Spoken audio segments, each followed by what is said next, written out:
la responsabilité des collectivités locales et même des citoyens propriétaires fonciers est forte. Chacun peut éviter que les pelouses sèches soient dégradées et qu'elles changent de vocation. Dans les documents d'urbanisme, l'identification des pelouses sèches de manière spécifique est indispensable et peut être accompagnée de prescriptions en faveur de leur protection. Ces actions vont surtout aider à limiter la fragmentation des pelouses sèches et conserver une trame favorable à la biodiversité. L'écosystème reste fonctionnel. La pelouse sèche, c'est beau. Il y a des périodes, au printemps en particulier, où c'est magnifique. Il y a les pulsatilles rouges. C'est aussi quelque chose de très caractéristique là, sur les pics basaltiques locaux. C'est vraiment un repère, c'est une marque de fabrique forésienne qui a toujours été reconnue, c'est presque culturel ici. Il y en a beaucoup qui ont disparu du fait de l'activité humaine, de l'urbanisation, de tas de raisons. Et une pelouse sèche, c'est quelque chose de naturel, mais la nature a tendance à la faire évoluer. Il y a une espèce d'invasion progressive si on laisse faire. Et c'est au détriment de toute la flore particulière qui la caractérise. Et ici sur le site, c'est essentiellement par le pâturage qu'on l'entretient. Il y a des moutons, il y a même des chèvres aussi. Et ça fonctionne, ça aussi.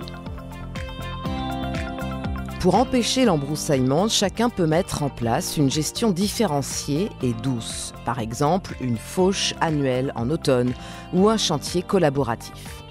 Pour aider les collectivités et les citoyens, des inventaires départementaux existent et les conservatoires d'espaces naturels proposent des solutions pour préserver vos pelouses en signant par exemple une obligation réelle environnementale ou en mettant en place un bail rural à clause environnementale avec un exploitant agricole. Vous deviendrez alors un excellent ambassadeur de la biodiversité, prêt à agir et à transmettre ce savoir-faire.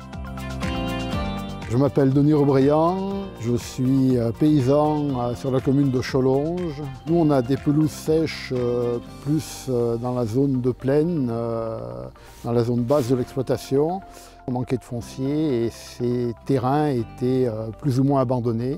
Pour nous, c'est intéressant parce qu'on trouve de la ressource fourragère qui nous manquait au départ. Et là, maintenant, on est un peu plus à l'aise au niveau foncier, mais la situation de ces pelouses, plus bas en altitude, nous permet de faire pâturer les vaches plus longtemps à l'automne et plus précocement au printemps. Pour nous, c'est des parcelles qui sont vraiment très importantes sur le fonctionnement de l'exploitation. Ça économise du foin, ça évite du boulot à l'intérieur. Bon, il y a de la surveillance, hein, c'est pas à côté de l'exploitation. C'est vraiment très, très vertueux comme parcelle, quoi. Ces prairies ont une belle diversité de fleurs, puisque même certaines sont dans les MAEC prairies fleuries, où on a vraiment tout un panel de fleurs qui intéressent tout le monde et nous aussi, puisque ça fait une alimentation diversifiée pour les animaux.